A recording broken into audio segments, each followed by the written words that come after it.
حضرت عبداللہ بن عمر رضی اللہ عنہ رسول اللہ صلی اللہ علیہ وسلم کے جلیل القدر صحابی اور حضرت عمر فاروق رضی اللہ عنہ کے سب سے زیادہ باکمال صاحبزادے ہیں۔ ان کی نیکی و تقوی کی شہادت خود رسول اللہ صلی اللہ علیہ وسلم نے دی ہے۔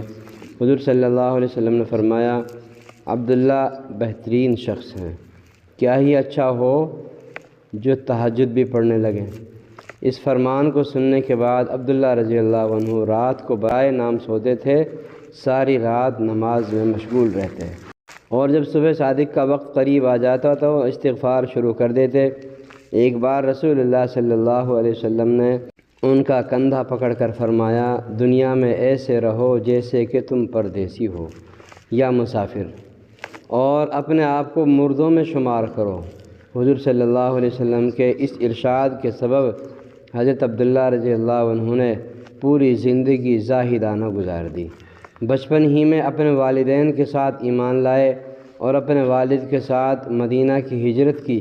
کم عمری کی وجہ سے غزوہ بدر اور احد میں شریک نہ ہو سکے۔ غزوہ خندق میں انہوں نے شرکت کی اور اس وقت ان کی عمر صرف 15 سال کی تھی۔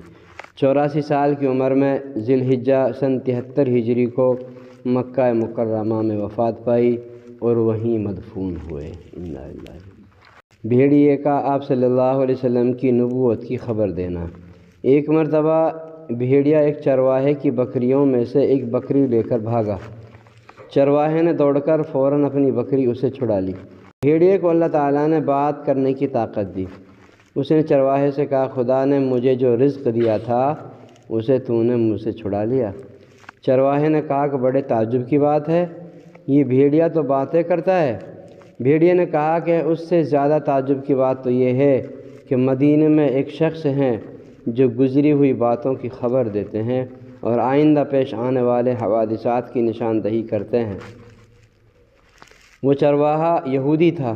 رسول اللہ صلی اللہ علیہ وسلم کی خدمت میں حاضر ہو کر سارا قصہ بیان کیا اور مسلمان ہو گیا۔